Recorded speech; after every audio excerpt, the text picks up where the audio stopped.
Well, hello everyone, and welcome to this week's Next to None podcast episode. And today we have Joe Fincher with us. Joe, why don't you start out by just telling us a little bit about yourself? Well, hello, Amy. Thanks for having me. I am the owner of Best Option Restoration based here in St. Louis, Missouri, serving the Tri-County area. We're a full service restoration business. So we offer water, mold, fire, smoke, board up, and then we have a team that comes in after all of that to make it look as good or if not better than before. That's the work version of me. And then the true Joe that likes to show up on all these job sites is a husband, a dad of two beautiful babies, 6 and 4. Um, yeah, grew up in St. Louis my whole life. Happy here, decided to start a business here, and love being able to talk with amazing folks like you and a lot of the other people that we come across in the business community here. So tell me, Joe, what has the entrepreneurial life been like for you since you've started your business? And when did you start your business? Yeah, thank you for the opening. So I'm a proud corporate quitter. So I kind of quote unquote grew up, although you can't tell by my face, that I grew up in corporate America and fintech, kind of more specifically. And my father was an entrepreneur, so I had a little bit of the kind of bug, so to speak, or that rattling around in my mind. So, but my mom, like a good mom, wanted the stability. So she said, do the desk job thing. So I did that for about 15 years. And about a year ago from today, call it, March 2025, I decided to make a change. There were some things going on, and we may unpack that later. But I thought, hey, for the direction and course I want to take me and my family, let's try something else. And so it was about a year ago today where we made that leap. And so far, I mean, I read a book. It was called The Entrepreneurial Roller Coaster. Mm, I think that's a pretty fair description of yes. how the past year's been, but it's been awesome. Some of my corporate brethren might recognize the phrase the Sunday scaries. I can't say I have any more Sunday scaries. I'd say it's a labor of love, and I definitely love what I do. That's awesome. So you said something, I wrote this down because um, kids with entrepreneur parents. I actually, so we homeschool our kids, and this year I had both of my kids take a small business class. What does it mean to run a small business? What do you do when you run a small business? Like, what does that mean? And tell me how that affected how you viewed things growing up, having a father that was an entrepreneur. Um, I think that that's something that a lot of people don't really talk about. Yeah, it's a great question because it's this whole other world that exists that I think it's a change in thought process that you can make your own way rather than, not that there's anything wrong with working for someone else, but there are options that you Mhm. have in place.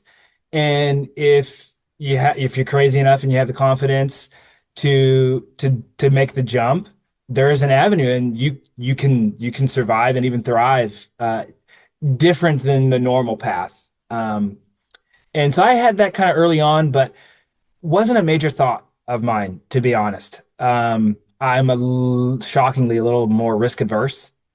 So maybe that's my mom's influence or of, hey, take the safe route, build and have a nice retirement and have the Mhm. the stereotypical path. Um, but as I got a little bit older, more mature, grown in the corporate was like, man, well, there is another option, and I feel pretty confident with the skill set I'm building that maybe I could do it, Yeah. and it be something that works out. And so far, knock on wood, we're off to a good start. I think about now that I run my own business, like what could I have done if I had done this earlier? What would I have instilled in my kids with like being entrepreneurs? Because my kids' generation, Generation Z, there are a lot of those kids that are entrepreneurs. They started young. Like I've seen 12-year-olds starting businesses and all this other stuff. And I think, and I've said this before, I think on this podcast even, that we're going to see more entrepreneurs come out of the generation of Gen Z than we will any of them since probably boomers, probably the boomers, maybe even. I don't know. It's just fascinating to watch this all kind of happen, you know? Yeah. Shark Tank has made a big impact, I think, on the culture. Hmm. I know I used to be one of those that would watch Shark Tank, like, man, it's a great idea, or that's a terrible idea, or I could do this, you know? Yeah. And you said something, I agree. I see the same thing. I think a lot of I'm generation kind of right in the middle, where we're the I think we're the overeducated generation. You know, there's the Great Recession which took place. Everybody kept going to school, got their masters, and every like that was it was the college path. It wasn't really the trades path. Yeah. A lot of my peers. So I being an entrepreneur is definitely much more, I'd say, I hate to say in vogue, but it's so much more like people, it's so much more talked about, and like it's a much more acceptable path. Yeah. Whereas I think my mom would have said, Joe, what the heck are you doing? Why are you leaving this great Yeah. comfort to do something so unknown? Whereas now it's so much more. I mean, I agree. I've got younger extended family members. Almost all of them are doing something. Yeah. And last thing you said something that I want to key in on because it's important to me, and it's something that you mentioned with your kids is showing them, yes, you can go the traditional path. That's a very Yep. viable option, but it's not your only option. Right. Um, and my son at his kindergarten graduation said that they ask you what do you want to be when you grow up or what he go I want to be a business manager. Uh, Oh, I love that. That's yeah, so cute. which now he's in kindergarten, so now he wants to be a pro Right. hockey player Well, of or course. yeah, God knows what it'll NBA, evolve in. Yeah, NFL, all the things. yeah. So who knows what it'll be, but it does make me feel good that he gets to see through me and my wife Yeah. that there's two paths, and you find what's right for you, and you go at it. Yeah. We have an 18-year-old son, and currently he's kind of in this place of like, I don't know. It's exciting the idea of going to college, but at the same time, he's like, I don't really want school debt and all that stuff. And so he's considering going into a trade, but he's kind of just in this space of like, I don't know what I want, and we're not trying to tell him what to do, but like I tell him, I'm like, let me tell you what entrepreneurship is like. And if you owned your own business, let's say he became an electrician, right? That's what he's kind of looking at right now. If you became an electrician and you went and did all your education and then like you're working with a company, you're a journeyman for what, 3 years, right? And then after that, you could bust out on your own and start your own business. By the time you're 25, you could own your first property. And then you could be on track to own a second property. And now you've got your electrician business and now you have passive income. And like those options are there, but it's got to be his choice. But yeah, I mean, like there's so many options for kids. And my husband works for a very large company. He works for MasterCard. And there's a lot of corporate businesses that are no longer requiring a college degree because they kind of are, what's the word? Saturated in the market. Yeah. And certain kids have picked certain degrees and they're so saturated that like people don't care about the degree. It's fascinating to see this all Yeah. like happen. It'll be interesting, I think, to see because I feel like the trades have really taken a hit on a lot of Hmm. my generation. Was the hey, you're going to college, you're the Yes. outsider if you're not doing something post high Yep. school. Whereas now people are seeing, well, one, there's a great need, so wages are through Yes. the roof. So it's like you have an opportunity to make a good living. You don't have to go this way to do that. And then there's the entrepreneurial path where you can learn a trade that's essential, that we learned Yeah. is essential, right? That And make it they'll great. always need it. It will always be There, needed. yeah, yeah. So I think over the next few, probably a few decades, I hope we see the shift back where at least more balanced on growing in the trade. Everybody needs a plumber, Yeah. for example, Yeah. I or actually when their read basement floods, I they read need a a water restoration statistic. guy. I read a statistic last year or last week, not last year, sorry, last week, and it said for every 120,000 welders that are retiring, like Mm, it was like 10 are taking their place. Like it was some lowball number that I was like, "Oh my gosh." And now welders, not like the guy down the road that has a shop. I'm talking like, in transportation and all of the things that you can think of as a welder. But I mean, like mhm. that was just mind blowing to me. But it's true across Yeah. the trades. It's like an Yeah. astronomical difference in what's retiring and what's coming up. Yeah. There are, social media influencers that talk about the great transition of there's all these old boomers that have these trades businesses and no one to pass them to, Yeah. as being a gigantic opportunity for those that can jump in. Yeah. There was a tradesman in one of my networking groups that he was wanting to retire. He had someone that had been working for them for him, and he was trying to raise him up to buy the business and take it over.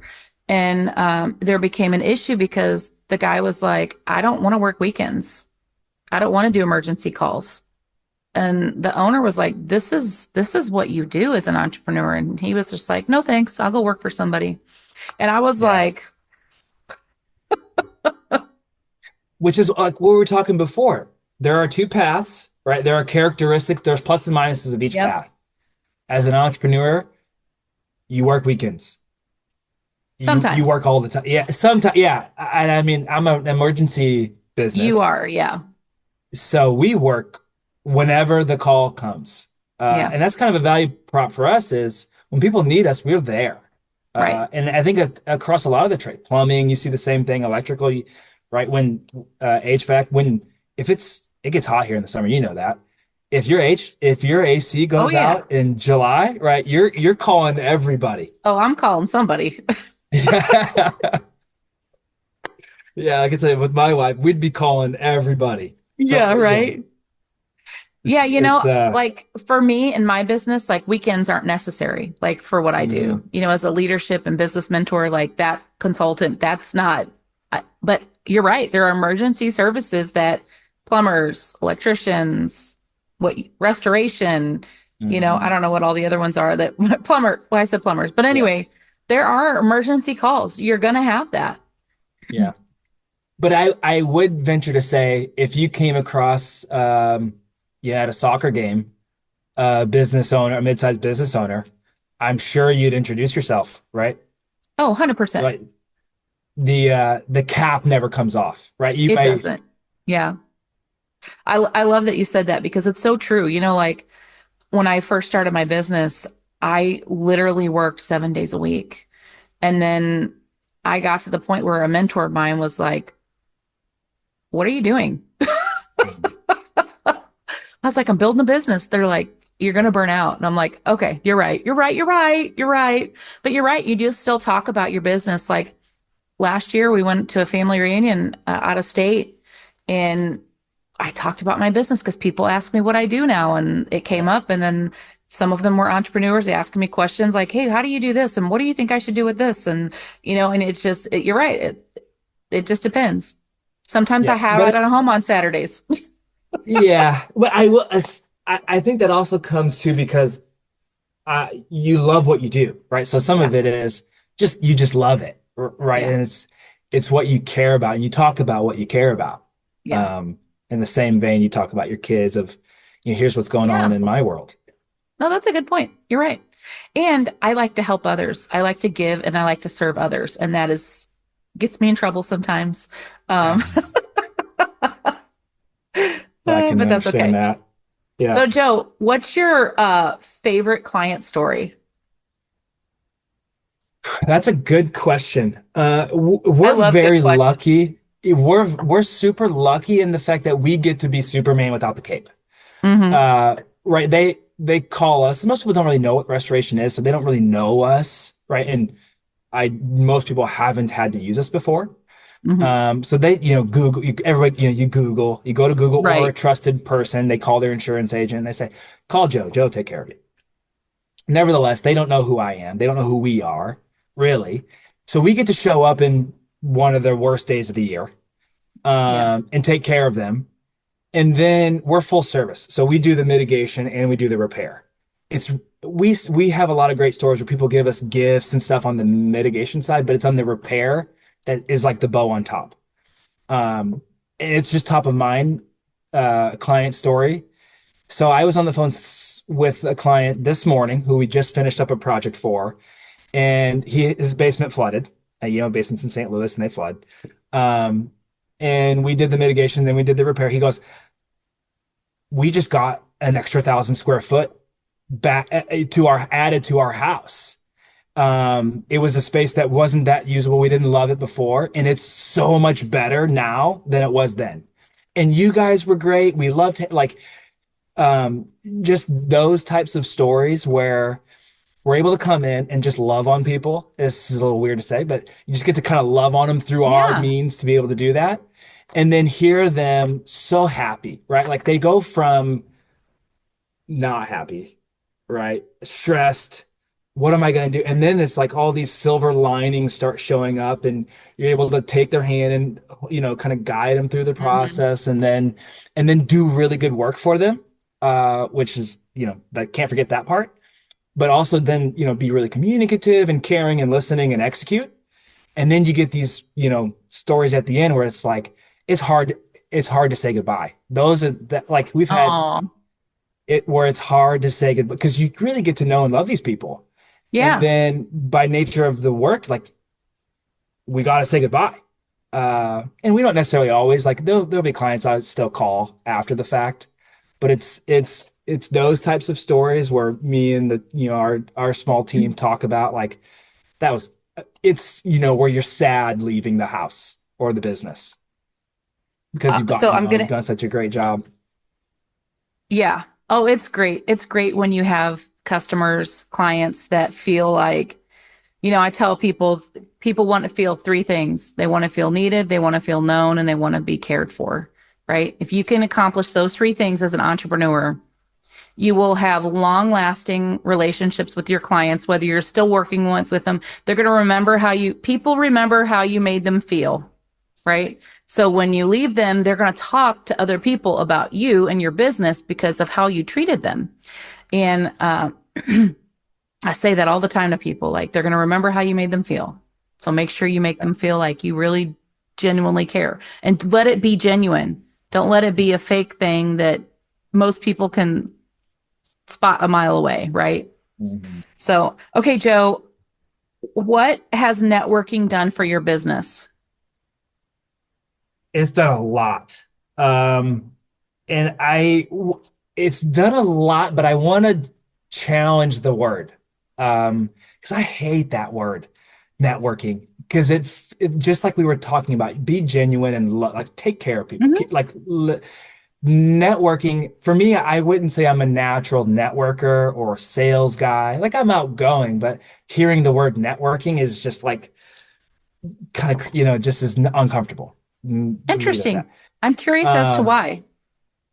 it just feels so transaction like the word to me feels transact it makes me like the mental picture I get is going into a room of like 100 people and then you're like business card business card business card that type of environment Sure. where as I've been forced to get into networking, that's not it at all. At least if you're doing it, I think if you're doing it right, that's not it Right. at all.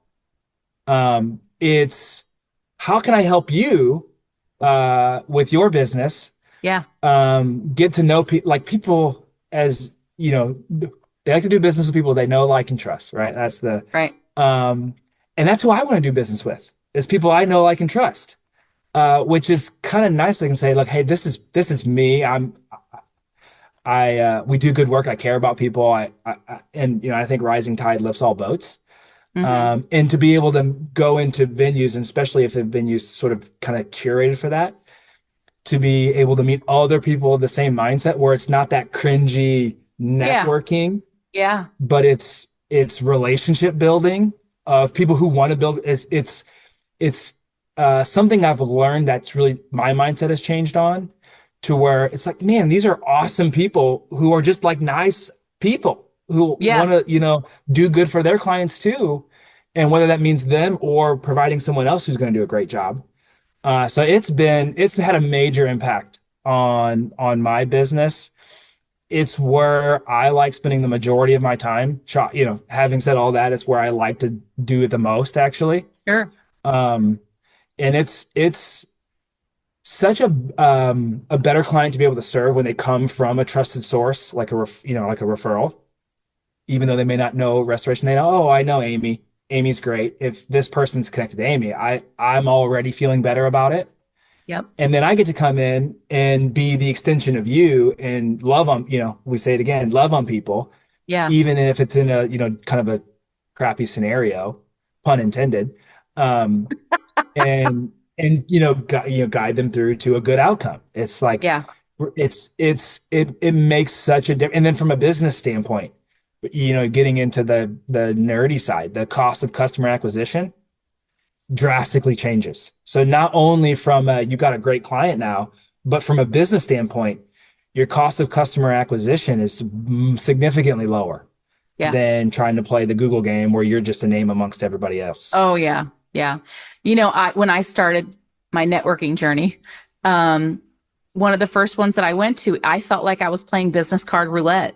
Oh, hi. I would walk in and they'd introduce themselves to me, hand me a business card, ask me my name and what my business was, and do you have a business card? And I'd hand it to them and then they'd walk away and I was like, what just happened? I don't know what's Yeah. happening, you know? And I think that there is groups for everyone, but not Mhm. everyone belongs to each group, right?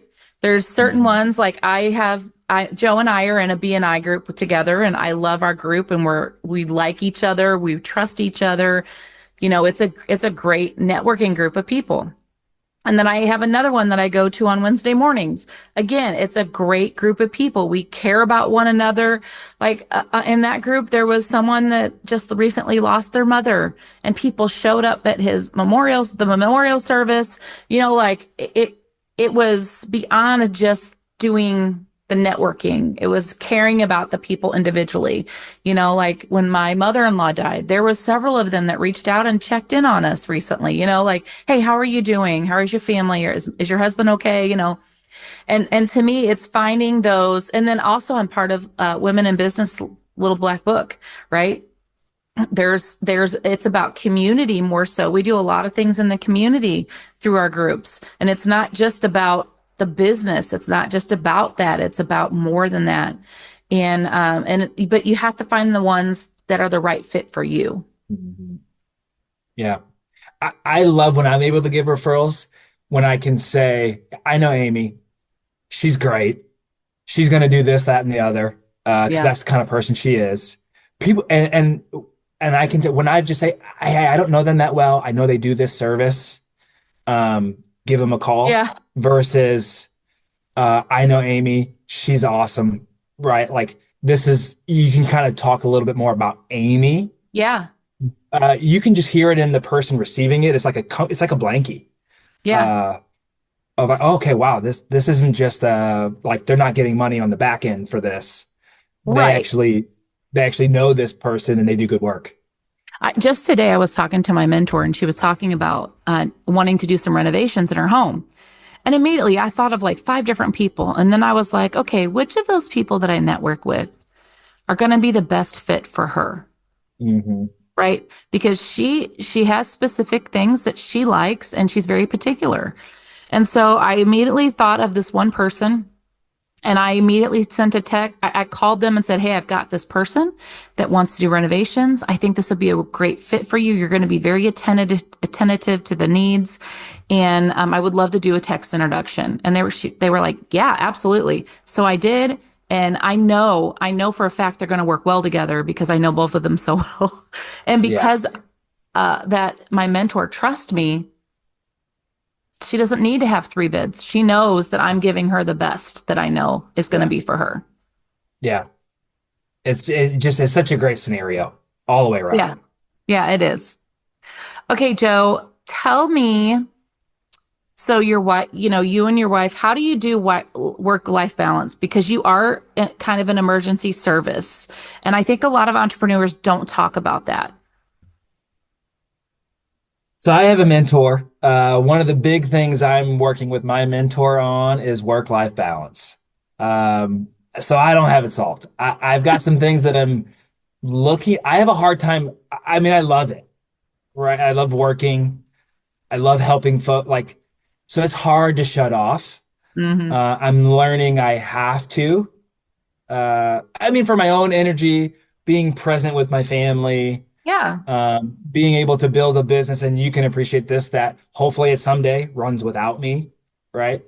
That truly has some value associated. So, uh, Joe not being so in the business is important for several reasons. Um, so some of the as an emergency service business, even in this regard, there are processes that you can put in place, redundancy that you can put in place, vendors that you can engage to um, like scale time, limit interruption, and then have backup, right? Joe's great. Joe doesn't need to do everything.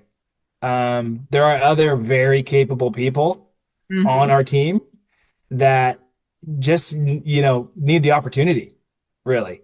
Um, so it's something that I'm actively working on, and I'd say since probably the last 3 or 4 months has I've made pretty good strides on as far as taking kind of the cue from you on set the processes, delegate, define it, right? And then l let go. Let other people do their job. Um, and oversee it, make sure they're doing it well, but those that are Right. doing it well, like let them do it well. That's been it was kind of I think maybe our kickoff question of some of the things that I've learned or drastically improved on. Delegate setting the framework and then delegating is a Yeah. major one. It's throughout this year, it's something that I've got a lot of focus on um, to be able to, disconnect. I like to golf. I like to watch hockey. There are things I do actually like to do, spend time with my family. Yeah. Um, whereas not having to be tied to the old, cell phone is important. You know, it's amazing to me how many entrepreneurs, and this kills businesses, by the way, especially when it comes to when you have employees. Your retention rate goes down significantly when you don't delegate because nobody, like, you wouldn't want to work for someone that just tells you what to do all the time but never lets you learn how to. So you want your employees to have buy-in, right? You want them to have buy-in, so delegate to them, so then they don't feel like they're just that robot that's doing all the things that you're telling them to do. They're buying into the business and becoming, not financially becoming owners, but they're becoming owners in the business. They care about what a lot of the things that you care about, not to the extent that you care, but Mhm. they do. Yeah, it's funny because we had a talk and you said get going on this. And then not long after, one of my main teammates on the mitigation side kind of said the same thing. Like, give me some room. Uh, and it was like, I don't know if it was the 1-2 punch or what, but it was like, okay, I see. Let Yeah. I relent. I'll do, yeah, and then it's been so awesome. Like Just, I better than I mean, could have just, imagined. I have to ask, what does that do for you on the inside instead of feeling like you have to hold it all together? Do you feel a little like freedom in that? Yes. And it was about maybe a week after kind of that key inflection point. I was sleeping so good. My sleep quality from then, like it was almost immediate. The just like weight off your, Yeah. it is weight off your shoulders. Like someone that I trust that I know is gonna do is on it. Yeah. Um, I can let them be on it and then, keep updated on it. But yeah, it was somewhat I didn't realize how much I was carrying on, like, and then tension in my shoulder. It was Hmm. almost like just a, Yeah. there's more to go, but man, if I didn't expect it at all. The game I didn't changer. expect it. It was which has got me so motivated to keep peeling the onion back Yeah. as we continue to grow and mature to to keep it up. It's You like know, it went sorry, go ahead. well, it's like, it went well, you can keep doing it kind of thing. The moment that I realized this, I was like, okay, this is not working. I'm getting burnt out. I'm stressing out all the time. This was not in my own business. This is in the business I was working in previously, an organization. And I was like, I have to create leadership structures with everyone in my downline so that not everybody has to come to me for answers. Not everybody, like I became this central hub that everything ran through. And so I started creating that. And when I left, that structure that I created and the delegation of all of that continued to happen for months and months and months before they even replaced me. And That it speaks in works. volumes. Yeah. It works. Yeah. Yeah, it was you gave me, I mean, and it was like you gave me like a minute of wisdom and then I got hit with it and it's been a game changer. So I ask this of everybody. What is your leadership philosophy? It's evolving for sh it's evolving for sure. I mean, my big thing is, and this is what I tell to my team, and we're a team of six, is I grew up with a sports background. I played sports growing up. So I want, and I'm a big hockey fan, so let's just I want a Stanley Cup team. That's what I want. Like I don't want to hit us with a family. I want to be a Stanley Cup team, Yeah. right? And in the Stanley Cup team, for those that play sport, you love your teammates, but everybody has a role and everyone executes it high, and you keep everybody accountable. My like banner, my target is a Stanley Cup team, um, and that's what I'm shooting for, and taking complete responsibility. So like if there's an area where I have a role that's underperforming, it's for me to solve. Yeah. Not for me to jump in and do the job for them. It's templates, it's process, it's making sure they understand what's expected, and here's the framework and the tools to do it, which is often the problem, right? It's me because I haven't set them up for success. And it's now realizing, Joe, set them up for success, and then be an avenue that they can come to, like a safe avenue for questions. Yeah. Not a hey, you're going to get hit over the head because you don't know. Um, I want to have a Stanley Cup team, and so and they all know this, and they know what for us a Stanley Cup team looks like. At Yeah. least I hope they do. Um, and so I'm sure I'll get. Oh, I probably will never stop getting better at it.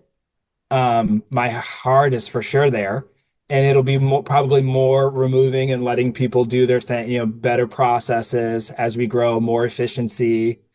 Um, but I'd say my philosophy is that of I want to be a coach, right? Where Yeah. everyone knows the systems, everyone knows the playbook, and we go out and compete every day. I love that you used the coach analogy because one of the things that a lot of businesses don't focus on, they want the Stanley Cup team. They want all the things that you talked about. But what they don't do is they don't invest in their team and develop their team, right? So I use like these three things. So like they have the knowledge, they know what to do, right? They have, man, their heart, man, they want to do their best. And they're like that team member that's going to go out there and give it everything they've got. But maybe their skills are struggling, right? Or one of the areas, like you can interchange any of those, right? So what are you doing as a business owner that the person's valuable to your business? They're only lacking in one area. what are you doing to develop that person? So just try it. A Mm. friend of mine uses this, the three T's: train, transition, terminate. Right now, I don't always love but those are the three things that you can do. And so to me, like a great leader does all the things that you talked about and taking it a step further. If they're lacking in an area, how are you trying to help them get developed in that area? And sometimes you can't. Sometimes you just can't, but sometimes you can. And what Yeah. if you could, and then that person becomes the MVP of your Stanley team, right? Yeah. And then it makes everyone else be a little bit more, it gives them an incentive like, oh wow, So I don't know, that's just a little nugget. Yeah. You're full of these great tips and tricks to be better, which is why I always love talking to you. Well, as we wrap this up, what's one thing of wisdom that you can share with entrepreneurs out there that are just on the grind, building their business, and like something that you feel like is super important to those people? Ah, that's a tough one. Um, You're welcome. yeah, gosh, I'll say two. Um, I'm a Christian, and so something that helps me because it's a real. I said this before. I think it's a roller coaster. There's going to be Hmm. super high highs, and there'll be challenging times. I think being able to lean in on faith is sometimes very helpful. Um, and so that being one, don't neglect if don't neglect that part of being part of your business. Um, otherwise, um, trying to stay even keel because it is a roller coaster, and it's in my experience, it's the little things that you do consistently every day Hmm. that there are going to be several days in a row that you don't see the result, right? And it can be challenging to like keep pushing the boulder up the hill, but keep pushing the boulder up the hill. I mean, if you need to sort of somewhat change your tactics on how you're getting the boulder up the hill, then be agile and adjust, Yeah, but keep doing the things that you need to in order to get to where you're going, even when it feels like they're not moving, because it'll happen. Yeah, that's good. yeah, that's my best my best crack at it. Great job. Great job, Joe. So, Joe, if someone wanted to get in touch with you and wanted to learn more about your business, or maybe they need your services, maybe they've had a catastrophe in their home and they need you, how do they get a hold of you? And how can they follow you on social media? Or whatever your website, whatever it is, all the things that you have. So we're an emergency service provider, so phone is probably the easiest. And my our office number is 636-579-1072. You call, someone will answer. You'll get a person that knows what they're doing and can get a crew there immediately, which is the biggest thing that can be done. Um, as far as social media, it's actually not a strong suit of mine. So we have a Facebook that we try to post pictures of projects that we do, and it's best option restoration of West County, I believe is our Facebook page. Something in the improving social media is something I want to do. So start to look for us, and we would announce it on our Facebook page, doing Instagram, YouTube. We actually have a pretty, it's a nice medium of being able to do videos that I haven't taken advantage of that I intend to over the course of this year. So people Good. can see that no one knows restoration. What is it? Well, we'll show you and some of the cool outcomes. So main thing is if you have an issue, call us. If you want to keep in touch, follow us on Facebook and you can see what we're doing and reach out to us there as well. Hey, I was just talking to someone and I want to say this, and I'm not a marketing expert, so I want to say this, but the things that get me the most are stories from people's experience with your business. That like that sorry, that was just a little thing like you said that and I was like, this is what gets people the most because they see how you care and take care of them. Yep.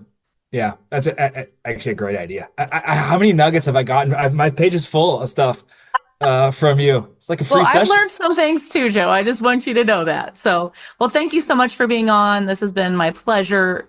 Joe's a great guy. I actually know Joe. I trust Joe. And if you write that down. You never know when you're going to have issues in your home. I got Joe's number on my phone because we don't have any issues, but if we do, I know who I'm calling. Well, thanks. It'd be our pleasure to love on you guys. Yeah. Well, thank Well, you thank so you for much. having me. Awesome. Till next time, guys.